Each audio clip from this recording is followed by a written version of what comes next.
अस्सलामुअलैकुम स्टूडेंट्स, आज हम पढ़ेंगे फ्लोरोकार्बन्स के बारे में। ठीक है जी। अभी हमारे ये जो पोल्यूटेंट्स हैं, पोल्यूटेंट्स ख़त्म नहीं हुए हैं। वैसे अब हम इजी पोल्यूटेंट्स की तरफ आ गए हैं, लेकिन मैं चाहती हूँ ये इजी हैं, लेकिन साथ साथ कुछ इसमें ऐसी टर्म्स बताई जाती हैं इनके सोर्सेज और इफेक्ट्स के अंदर जो कि नॉर्मल स्टूडेंट्स को पता नहीं होती। तो मैं चाहती हूँ कि आपको इस शॉर्ट टॉपिक की एक्सप्लेनेशन में साथ साथ उन टर्म्स को डिफाइन भी कर दूं अच्छे से। ठीक है जी। तो सोर्सेज में जैसे कि जो फ्लोरोकार्बन्स होते हैं वो एक्टिव वोल्केनोस के रिजल्ट में प्रोड्यूस होते हैं। अब वोल्केनो किसे कहते हैं, most of the students don't know. ठीक है जी। तो वोल्केनो कहते हैं आतिश फिशां को, यानी के दरमियान से जब जो लावा है वो फूटता है तो उसे वोल्केनो कहते हैं। ठीक है जी। तो साथ ये होता है वोल्केनो, और ये काफी ज्यादा तबाही लेकर आता है। ठीक है जी। तो वोल्केनो की समझ आ गई। नेक्स्ट टर्म है पेट्रोलियम रिफाइनिंग। उसके रिजल्ट में भी जो फ्लोरोकार्बन्स हैं उनकी प्रोडक्शन होती है। अब बात आती है कि पेट्रोलियम रिफाइनिंग होता क्या है। ठीक है। रिफाइनिंग कहते हैं कन्वर्जन को, कि किसी एक चीज को दूसरी चीज में कन्वर्ट कर देना इंसान के बेनिफिट के लिए। ठीक है। तो पेट्रोलियम रिफाइनिंग का मतलब होता है कि जो क्रूड ऑयल होता है, हमारा जो क्रूड ऑयल है, क्रूड ऑयल कहते हैं जो हाइड्रोकार्बन्स होते हैं। हाइड्रोकार्बन्स यानी ऐसे कंपाउंड जो कि कार्बन और हाइड्रोजन की बॉन्डिंग से मिलकर बने हों, तो अगर वो लिक्विड फॉर्म में हों तो वो उनको क्रूड ऑयल बोलते हैं। तो क्रूड ऑयल ऐसा हमारे किसी काम का नहीं होता, तो इसको हम कन्वर्ट करते हैं पेट्रोल में, उसके अलावा और दूसरे डीजल में। ठीक है। यानी ये दो इंपॉर्टेंट स्टफ आपने याद कर लेना, पेट्रोल डीजल। गैसोलीन में कन्वर्ट किया जाता है उसको। तो यानी ऐसा सब्सटेंस क्रूड ऑयल जिससे कन्वर्जन हो जाए हमारे ऐसी चीजों की जो कि हमारे लिए बहुत फायदेमंद हों, तो उसे कहते हैं पेट्रोलियम रिफाइनिंग।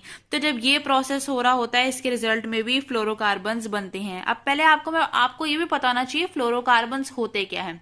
फ्लोरोकार्बन से मेरा मतलब मेनली क्लोरोफ्लोरोकार्बन्स हैं। आपने क्लोरोफ्लोरोकार्बन्स के बारे में तो पढ़ा होगा, CFCS के बारे में नहीं पढ़ा तो मैं जनरल इंटरव्यू दे देती हूँ, इंट्रो दे देती हूँ। वो क्या है कि जो क्लोरोफ्लोरोकार्बन्स होते हैं, जो ओजोन लेयर होती है, ऐसे ये जो मैंने पिछले लेक्चर में आपको ओजोन लेयर के बारे में बताया जो कि अर्थ को प्रोटेक्ट करती है सन की डैमेजिंग रेस से, तो ये क्या करती है, जो क्लोरोफ्लोरोकार्बन्स होते हैं ये प्रोड्यूस होते हैं हमारी फ्रिजेस में और इसके अलावा हमारे AC में। ठीक है। AC और रेफ्रिजरेटर्स में ये प्रोड्यूस होते हैं। तो ये क्या करते हैं, एक क्लोरोफ्लोरोकार्बन का जो मॉलिक्यूल है 1000 ओजोन के मॉलिक्यूल्स को डिस्ट्रॉय कर देता है, जिसके रिजल्ट में क्या होगा, ऐसे होल प्रोड्यूस हो जाएगा। ये होल क्या करेगा, जो सन की डैमेजिंग रेज है उसे पास ऑन होने देगा अर्थ में। ठीक है। तो जो कि बहुत ज़्यादा डिजास्ट्रस होता है, ये बहुत ज़्यादा तरह की बीमारियां लेके आता है, जिसमें स्किन कैंसर एक मेन चीज़ है। ठीक है। तो अब आपको पता चल गया होगा कि जो फ्लोरोकार्बन्स होते हैं वो कैसे प्रोड्यूस होते हैं। पहला हमने पढ़ा वोल्केनिक इरप्शन, यानी जो लावा फूटता है उसके रिजल्ट में। सेकंड है पेट्रोलियम की रिफाइनिंग में, यानी कि क्रूड ऑयल से पेट्रोल डीजल गैसोलीन वगैरह का बनना। उसके अलावा एल्यूमिनियम स्टील से प्रोड्यूस होता है, हमारे फर्टिलाइजर इंडस्ट्रीज में ये प्रोड्यूस होता है। ठीक है जी।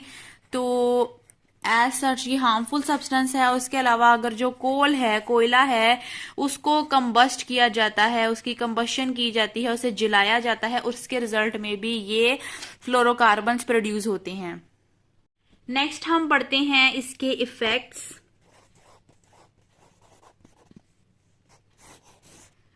इफेक्ट्स में क्या आता है, इफेक्ट्स में आता है कि ये जो प्लांट के जो लीव्स हैं उनकी जो टिप होती है उसको ये बर्न कर देता है, जला देता है। ठीक है जी। जो फ्लोरोकार्बन्स की जो प्रोडक्शन होती है अगर प्लांट के आसपास हो रही हो तो उसकी टिप्स जलना शुरू हो जाती हैं।